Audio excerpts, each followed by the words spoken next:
Dear students, basics of sewing के इस lecture के अंदर हमें ये देखना है कि अगर हमने बिल्कुल सिंपल सी सिलाई लगानी हो, दो कपड़ों को आपस में जोड़ना हो तो उसको हम कैसे कर सकते हैं।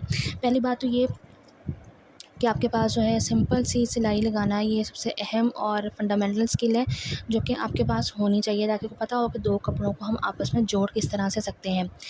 तो जब भी हमने ज़ाहिर है कोई भी कपड़े सीने हैं, कोई भी हमने प्रोजेक्ट स्टार्ट किया हुआ है कि आपने ड्रेस बनाना है, तो उसके लिए डेफ़िनेटली आपने कपड़ों को आपस में जोड़ना ही है, तो उसके लिए आपको उसकी सिलाई लगानी पड़ेगी। तो अगर आपने बिल्कुल एक सिंपल सी सिलाई लगानी हो तो उसके लिए आपको यहाँ पे कुछ स्टेप्स दिए हुए हैं। सारों से पहली बात ये है कि आपने सुई के अंदर या फिर मशीन के अंदर जो है धागा डालना है, और धागा बेसिकली दो तरफ से आता है। एक आपकी मशीन में ऊपर नलकी से और दूसरा नीचे जो है फिरकी या फिर बॉबिन जो होती है वहाँ से। तो इन दोनों जगह से आपने धागे को बाहर निकाल लेना है। उसके बाद आपने अपना स्टिच जो है उसको चूज़ कर लेना है। यहाँ पे बेसिकली जो स्टेप्स बताए हुए हैं वो बताए हुए हैं आपकी इलेक्ट्रिक मशीन जो होती है उसके। तो वहाँ पे आप डिफरेंट तरह का स्टिच चूज़ कर सकते हैं। आप ज़िग-ज़ैग भी लगा सकते हैं, आप जो है गोल सिलाइयाँ भी लगा सकते हैं। लेकिन यहाँ पे हम आमतौर पर जो हम लोग सिलाई लगाते हैं वो बिल्कुल सिंपल और सीधी सी होती है, तो उसके लिए आप यहाँ पे बेसिक स्टिच को चूज़ कर लें। उसके बाद आपने अपने स्टिच की लेंथ को चूज़ करना है कि आप जो बेसिकली बखिया कितना होगा, अगर आप स्टिच लगा रहे हैं तो उसकी लेंथ कितनी होनी चाहिए। तो यहाँ पे उन्होंने बताया हुआ कि आपकी जो स्टिच की लेंथ है वो 2.5 से लेकर 3 मिलीमीटर तक आइडियल होती है, तो आप उसको सेट कर लें। उसके बाद जो कपड़ा जो है अपना धागा है उसकी टेंशन को देखें कि उसमें खिंचाव ज़्यादा तो नहीं आ रहा, या फिर धागा बहुत ज़्यादा ढीला तो नहीं है। उससे इनके अगर जो धागा है वो बहुत ढीला होगा तो फिर सिलाई प्रॉपर्ली नहीं लगेगी। अगर अगर बहुत टाइट होगा तो उसकी वजह से भी आपके जो कपड़ा है उसमें खिंचाव आता जाएगा। उसके बाद अपने फैब्रिक को रेडी करना है। फैब्रिक को रेडी करने से क्या मुराद है कि आपने उसको पहले बात तो ये कि प्रेस करके उसके बाल निकाल लेने हैं। फिर जो आपके कपड़े की सीधी साइड होगी उसको अंदर करेंगे, और जो उसकी उल्टी साइड होगी उसको बाहर करके आपने दोनों कपड़ों को एक दूसरे के ऊपर रखना है, और कोशिश और इस चीज़ को ध्यान में रखना है कि दोनों के जो किनारे हैं वो बिल्कुल बराबर हों ताकि कपड़े एग्जैक्टली एक दूसरे के ऊपर आएँ। फिर अगली दूसरी चीज़ ये है कि आपने कपड़े को पिन्ने लगा लेनी है। अगर आपको लग रहा है कि आपका कपड़ा जो है वो सिल्क का है और बहुत ज़्यादा स्लिप हो रहा है, तो उस बजाय से कि आप कपड़े को आगे पीछे करके सिलाई ख़राब करें, आप बेहतर ये है कि उसको पहले पिन से जोड़ लें। उसके बाद जो हमारे पास प्रेशर फुट होता है उसको हम लीवर की मदद से नीचे कर देंगे ताकि वो हमारे कपड़े को होल्ड कर ले, हमारा कपड़ा आगे पीछे मूव ना हो। उसके बाद जो है हमने सिलाई का काम शुरू कर देना है। हम क्या करेंगे, एक साइड से जो है सिलाई को स्टार्ट करते हुए हम दूसरे साइड पर चले जाएंगे। कोशिश हमने ये करनी है कि हमारे तमाम जो स्टिचेस हैं वो इवन यानी कि बराबर रहें। हम क्या करेंगे कि जो फुट पैडल होता है उसको नीचे की तरफ प्रेस कर देंगे। उससे भी क्या होगा कि हमारा जो है और फिर साथ ही हमने जो है फैब्रिक को आहिस्ता आहिस्ता से आगे मूव करना है ताकि उसके ऊपर सिलाई जो है लगती चली जाए। इस बात को यकीनी बनाना है हमने कपड़े को सिलाई करते हुए कि हमारी सिलाई जो है बिल्कुल स्ट्रेट रहे, सीधी रहे। शुरू में आपके पास सिलाई सीधी नहीं लगेगी, लेकिन विद प्रैक्टिस आपको सिलाइयाँ लगानी भी आ जाएंगी।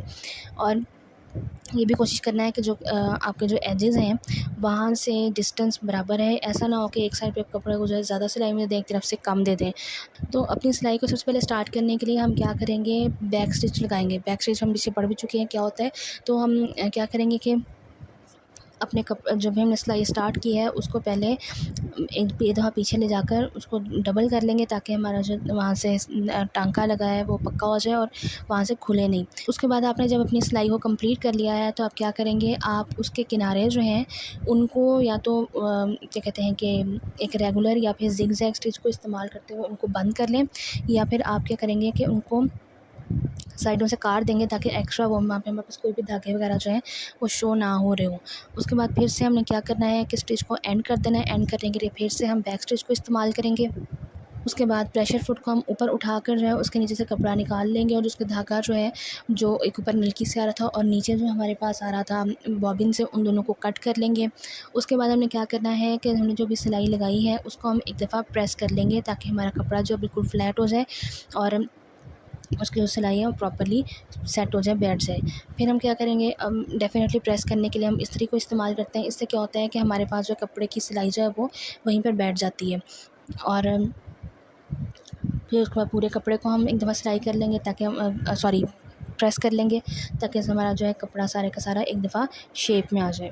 तो बेसिकली ये हमारे पास सारे स्टेप्स हैं जिनको फॉलो करते हुए हम अपने कपड़े को सिलाई लगा सकते हैं। हमारे पास कुछ प्रिकॉशंस या एहतियातें हैं जिनको हमें लाजमी ज़हन में रखना होता है जब भी हम सिलाई कर रहे होते हैं, ताकि हमारे पास जो है किसी किस्म का कोई नुकसान ना हो हमें, या हम खुद को जो है कोई चोट वगैरह ना पहुँचा ले। तो इसके लिए पहली बात तो ये है कि आपने जब भी कपड़े सीने हैं तो अपने इर्द-गिर्द की जगह को बहुत अपने साफ-सुथरा रखना है, बहुत ज़्यादा कपड़े नहीं बिखेरने, ताकि आप जो है अपने टूल्स कोई गुम ना हो या फिर कपड़ा जो है कोई भी ख़राब ना हो। दूसरी चीज़ ये है कि आप अगर इलेक्ट्रिक मशीन को इस्तेमाल कर रहे हैं तो आप लाज़मी तौर पे जैसे ही उसको इस्तेमाल कर लें तो आपने उसका स्विच जो है लाज़मी निकाल देना है, और कोशिश करनी कि जब भी आप सेटिंग वगैरह को चेंज कर रहे हैं तो आप स्विच को निकाल कर ही सारी सेटिंग चेंज करें, और बिल्कुल जब आप सिलाई लगाने का काम शुरू करने लगे हैं आपने सिर्फ़ और सिर्फ तभी को लगाना है। उसके बाद अगर आप हाथ से सिलाई कर रहे हैं तो आप थिम्बल का लाज़मी इस्तेमाल करें, ताकि आपकी उंगलियों में जो है सुई चुभ ना सके। और लास्ट में आपने जब भी कैंची की मदद से कपड़े को काटना है तो आपने बहुत ध्यान से काटना है, या अगर आप धागे को फ़र्ज़ करें काट रहे हैं तो आप ध्यान रखें कि ऐसा ना हो कि आप धागे के साथ ही कपड़े को भी काट दें। तो ये बेसिकली कुछ प्रिकॉशंस हैं जिनको हमें हमेशा ज़हन में रखना होता है, ताकि हमारी जो सिलाई का काम है बहुत सफाई के साथ हो सके।